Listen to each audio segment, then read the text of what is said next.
What if better health decisions came from understanding what's really going on, not just doing more? Welcome to Sanando Juntos, Healing Together with Alma. I'm your host, Dr. Alma, pharmacist turned functional health coach. This podcast is for people who want clarity around their health without overwhelm, extremes, or quick fixes. Here we talk about the mental, spiritual, and physical foundations of functional health and how science, intuition, ancestral wisdom, and lived experiences all play a role in real life health decisions. My goal is to help you understand patterns, make sense of your symptoms, and feel more confident about what steps actually matter next. Grab your cafecito, your matcha, or whatever's fueling you today, and let's talk health. Salud.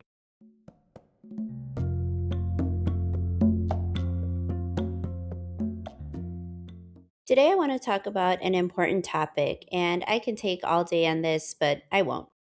I'll just go over the important parts. So let's start here. I want you to take a moment to think about your family, your tias, your tios, papas, abuelos, even your cousins.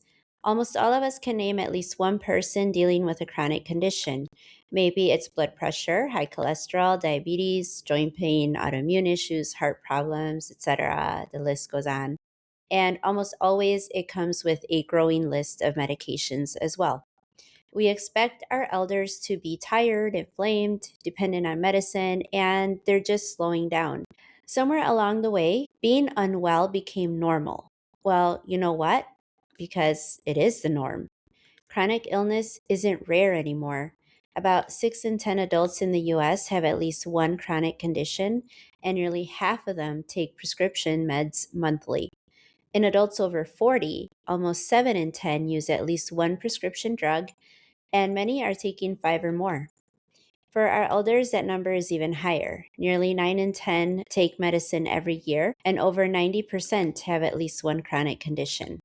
Unfortunately, the most recent CDC data nationally on all the chronic conditions overall by race and ethnicity isn't directly comparable, and it's not neatly packaged into one statistic. However, and this is important, Latino adults are known to have a higher risk for multiple metabolic and chronic conditions than non Hispanic white adults. This includes diabetes, obesity, and hypertension, which is high blood pressure, and often they experience these at younger and younger ages and with greater complications. Even though the analysis of the epidemiology on this isn't really there, there is a pattern that is being seen. We accept sickness as a part of aging instead of asking why. And that's where this story really begins. We are living in one of the most medically advanced times in history. There's more technology, more specialists, more prescriptions than ever before, and yet people are sicker than they've ever been. So the question that follows is a necessary one. How did we get here? And why does this matter so much for our families and for you? Because this isn't about statistics on a screen. This is showing up in your home, your medicine cabinet, and your conversations. And if you've ever felt like, why does it feel like everyone I know is dealing with something? Well, it's because statistically, they likely are. What we're actually seeing in healthcare is that rates of diabetes are climbing, heart disease is still the number one killer, autoimmune conditions are everywhere. Do you know someone with an autoimmune condition? Well, if you don't know someone, you do now. It's me. Obesity is treated like a personal failure instead of a system wide problem. A lot of people are walking around on multiple prescriptions for conditions that usually develop slowly, quietly over the years. And what we've gotten really good at is managing illness, although I could say that we're actually not really good at that, but that's what we got. What we haven't gotten good at is preventing it. And that matters so freaking much because management keeps you afloat, but prevention keeps you free. Let's pivot now to talk about food for a bit, not to shame or judge. Let's just keep it real because the truth is that highly processed, ultra convenient food taking over was no accident. They're cheap, they're fast, they're everywhere. They're engineered to keep you coming back for more. And then you, On top of that, add stress, add long work days, add caregiving, add being always so freaking tired that even after a good night's sleep, you're still tired.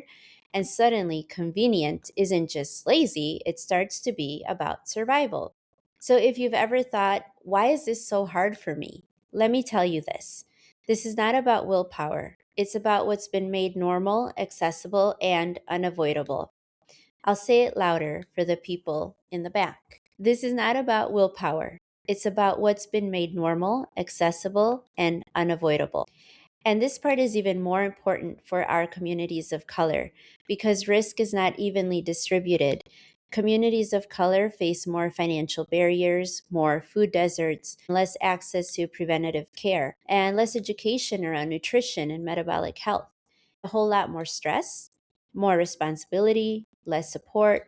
So, when we talk about health outcomes, we have to talk about the context because access to these things shapes outcomes. And saying that out loud isn't victimhood, it's real. And we keep it real here. We cannot heal what we refuse to name. Now, sometimes we live in a world where different truths can be held at the same time. Yes, systems matter because they influence the foods that are subsidized, what ingredients are allowed, what's marketed as quote unquote normal, and what gets labeled as healthy, gluten free, no sugar, blah, blah, blah. Your daily choices still matter too. Not in a perfectionist way, but in a power way, because awareness creates choice, and the system may have influence, but it does not have sovereignty over your body. And I'm going to say that louder for those in the back. Awareness creates choice, and the system may have influence, but it does not have sovereignty over your body.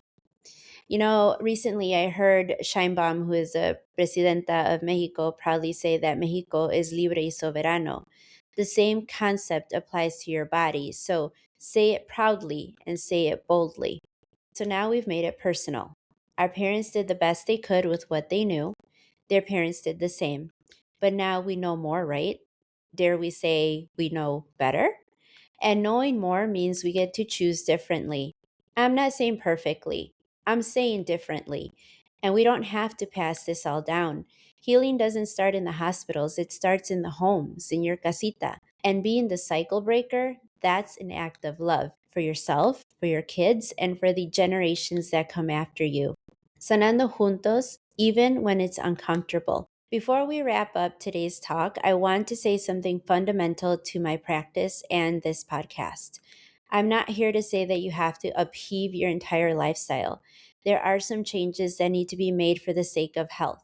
Yes, and the time to start doing it is now, especially if you know you're that person that simply can't do it. It starts with the small things like drinking enough water. Those small things ultimately start to compound to the big things, and all of this moves the needle. And you don't have to do it 100% of the time.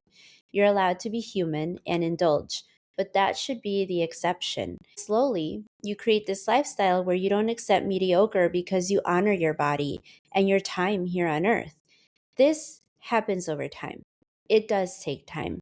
Hell, it's taken me the better of 10 or more years since I started seeing my functional provider and decided to change my lifestyle. So be patient with yourself. You are unlearning years of habits imposed on you by yourself and society. Ultimately, this isn't about getting everything right. It's about being aware and making moves with intention and reclaiming choice in a system that profits from you staying disconnected and sick. So, if you're listening to this and thinking, okay, if this is how we got here, then what did we forget along the way? That's exactly where we're going next. In the next episode, we're talking about ancestral wisdom as a set of patterns that supported human health long before burnout, chronic illness, and disconnection became the norm. But for now, just sit with this. You are not powerless, and you are not too late. You are right on time. As my mom says, todo tiene remedio menos la muerte. Cuídate mucho y quédate aquí para seguir sanando together.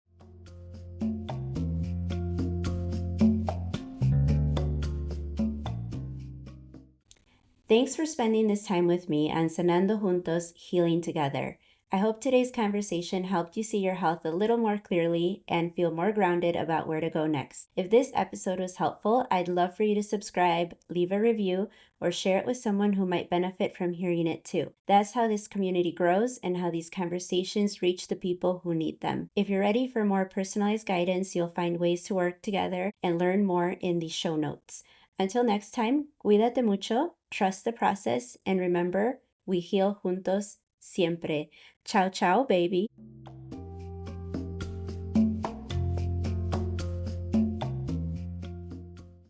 But wait, there's more. The legal stuff. I gotta say it. This podcast is for educational purposes only. It's not intended to diagnose, treat, or replace medical care. I'm a pharmacist and a functional health coach, but I'm not your personal healthcare provider.